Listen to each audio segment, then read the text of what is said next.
Fighting against injustice across Connecticut, Melissa in the Morning checks in with the Commission on Human Rights and Opportunities on WICC 600. We are welcoming back to the show, Michelle Dumas Keuler. And good morning to you, Michelle. Thanks for being here. How are you?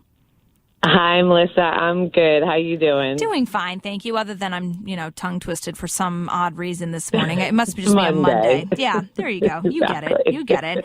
So this morning we're talking about criminal convictions in housing. Interesting topic. What's going on, Michelle?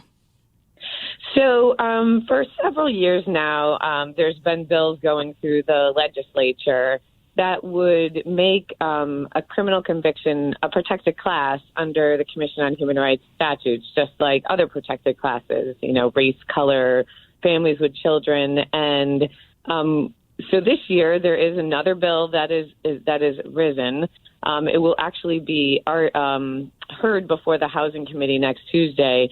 And the reason it's really important is that people who have criminal convictions have a lot of problems in general when they leave prison. And one of the most significant is finding housing. Landlords are able to do background checks, which they often do, and those background checks often include credit checks, and they include whether they have any past criminal convictions in their past. And so what that means is they are using that type of information to determine whether they are going to rent an apartment to them. And so oftentimes that is a barrier to renting an apartment.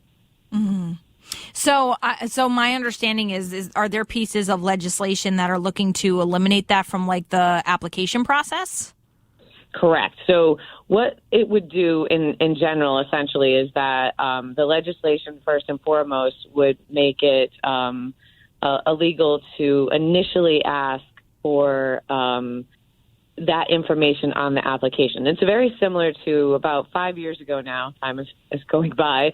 The legislature passed legislation called Ban the Box, which prohibited employers on initial applications from asking someone whether they had been convicted of a crime, either a misdemeanor or a felony.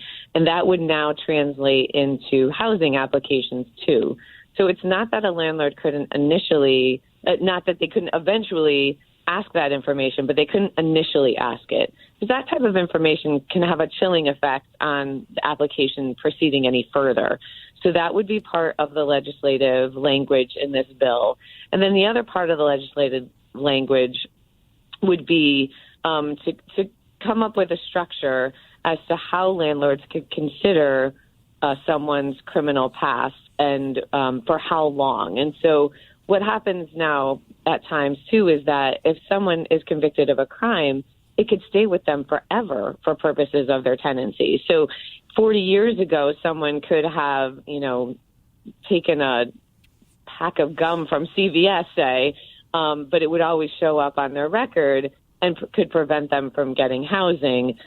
This would put in a barrier by years as to how long a landlord could consider a crime like that in terms of whether someone would get housing or not. So it's a pretty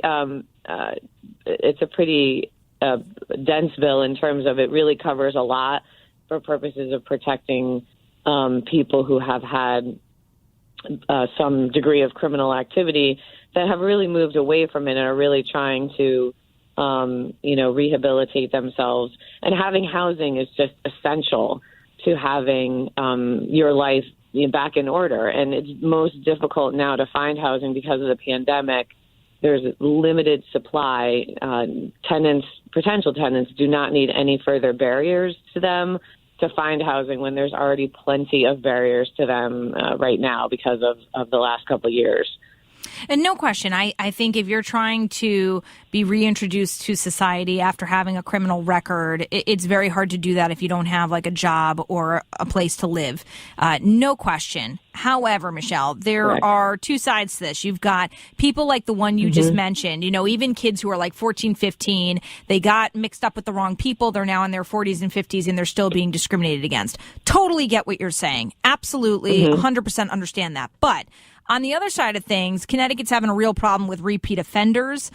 We also are having issues with, unfortunately, drugs, for example. So say, if I were a landlord, I mean, honestly, I would, and call me, this is the thing, is if I'm being discriminatory, please tell me. But I would kind of want to know, if you have a history with drugs, I don't want to know that my property that I'm now renting out to you is going to become a drug dealing operation, or where you're going to create a meth lab. Like, say this is somebody who was literally caught creating a meth lab or dealing drugs or whatever the case may be. I don't want to know that you're now going to use my property and abuse it. I think that landlords do have that right of knowing too. So how do you strike a middle ground here? Because you're right, there are plenty of people who fall into the category you're talking about, but there are also, I'm sure, a lot of people who fall into the category I'm bringing up now.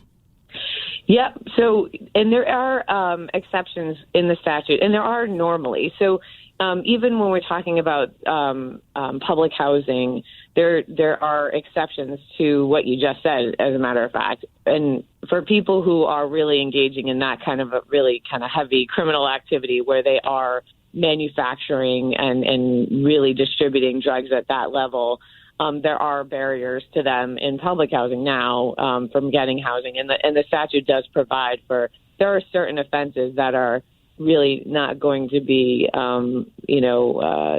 a pass within the statute, I guess, for lack of a better word.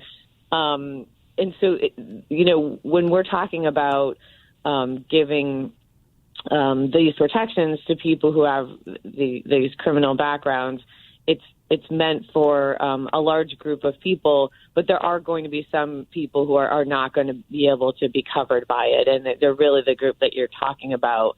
That kind of manufacture and distribution of drugs is not going to fit into that. So there are some protections still to landlords, and the statutes do take that into consideration. Okay. And the bulk of it really is for the other group of people who, a lot of the times people who are in possession or distribution aren't necessarily, they're kind of, people in the links of the chain who are doing it because of their addiction and not necessarily because they're the masterminds behind all of it. And so that takes into consideration within the statute itself, or the proposed statute itself, the connections to the crimes that they committed, what they were, how long ago they were, their degree of rehabilitation. It's really pretty well spelled out within the statute in order to protect against things like that, which, there are considerations for the landlords for sure. Okay. Michelle Dumas Keuler, it sounds like this is going to have more movement even as soon as next week. And certainly we will keep a close eye on it. And we thank you so much for breaking it down for us this morning. Thanks, Melissa.